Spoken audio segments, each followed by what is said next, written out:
Isi oleh Bank Mandiri dengan menyatakan bahwa PT PIS membutuhkan kapal yang akan dibeli oleh PT JMN dengan masa kontrak sewa antara 5 sampai dengan 7 tahun.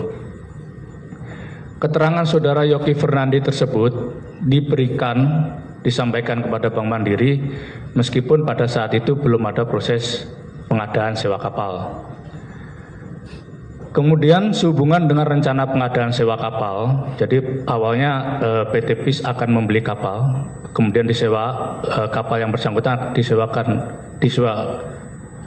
dibeli oleh PT Jenggala dan disewakan kepada PT PIS.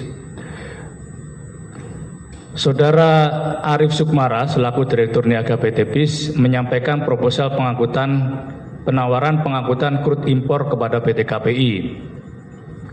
Untuk menjawab surat tersebut, Saudara Dimas Werhaspati selaku Komisaris PT JMN meminta Saudara Agus Purwono selaku VP Feedstock dan Inventory Management PT KPI untuk menambahkan redaksi kalimat kebutuhan pengangkutan domestik pada surat jawaban PT KPI.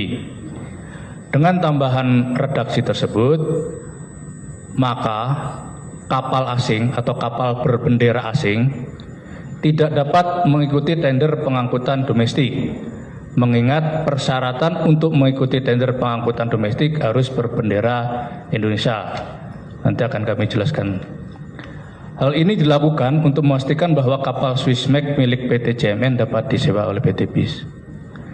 Selanjutnya, pengadaan sewa kapal diduga formalitas yang ditunjukkan dengan PT JMN tetap ditunjuk sebagai pemenang tender meskipun tidak memenuhi persyaratan teknis, antara lain belum memiliki surat izin usaha pengangkutan migas. Dari penyimpangan tersebut, menurut kami bertentangan dengan kriteria pengadaan barang jasa di Permen BUMN yang intinya bahwa menghindari adanya konflik kepentingan, benturan kepentingan, tidak saling mempengaruhi baik langsung maupun tidak langsung, menghindari dan mencegah terjadinya penyalahgunaan wewenang dan atau kolusi. Kemudian kode of conduct baik dari PT PIS yang mewajibkan untuk menghindari segala benturan kepentingan, kemudian juga tidak memanfaatkan jabatan untuk kepentingan pribadi maupun kepentingan kelompok atau pihak lain. Selanjutnya, kemudian dari penyimpangan yang kami simpulkan, kemudian kami analisa adanya hubungan sebab akibat, apakah penyimpangan tersebut mengakibatkan suatu kerugian negara.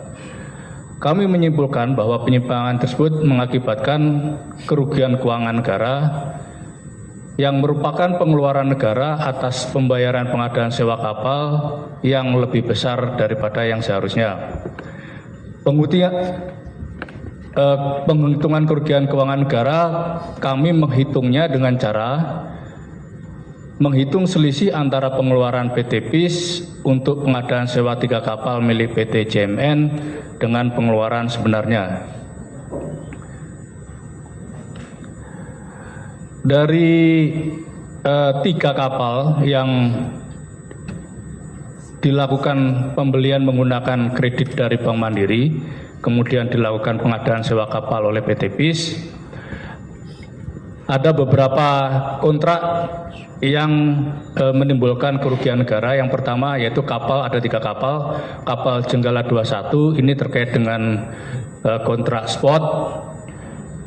Itu ada nilai pembayaran PT PIS dalam rupiah sebesar 3.496.000.000, sedangkan pengeluaran sebenarnya dari PT JMN yang kita hitung adalah 3.329.523.810 rupiah, sehingga nilai kerugian negaranya adalah 166.476.190 rupiah.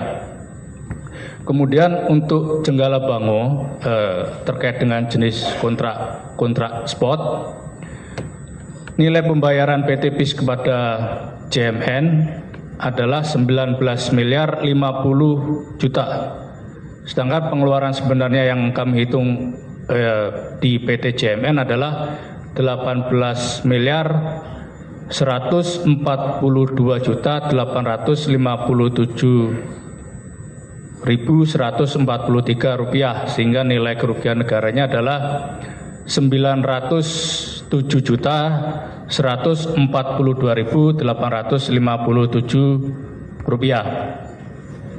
Kemudian untuk jenis kontrak time charter itu pada kapal Jenggala Nasim, nilai pembayaran PT BIS yang sudah diterima oleh PT JMN adalah 16.741.103,01 US dollar. Pengeluaran PT JMN yang kami hitung, pengeluaran sebenarnya adalah 10.761.165,30 US dollar, sehingga nilai kerugian negaranya adalah 6.039.937,71 US dollar. Untuk Jenggala Bango, kapal Jenggala Bango di kontrak time charter, nilai pembayaran PT BIS adalah 9.204.166,67 US dollar, dan pengeluaran sebenarnya PT JMN adalah 5.378.590,07 US dollar. Nilai kerugian negara yang kami hitung adalah 3.825.576,60 US dollar. Sehingga kalau kita kumulatifkan nilai kerugian dalam bentuk mata uang rupiahnya adalah 1.073.619.047 rupiah, dan dalam mata uang US dollarnya 9.860.514,31. Untuk pengeluaran sebenarnya PT JMN terkait dengan kontrak spot, kami menghitung berdasarkan nilai publikasi APS, nilai publikasi yang digunakan dalam perhitungan APS. Sedangkan nilai pengeluaran sebenarnya PT JMN untuk kontrak time charter kami menghitung berdasarkan pengeluaran PT JMN kepada para supplier, baik untuk crewing, untuk bunker maupun untuk ship management. Terima kasih.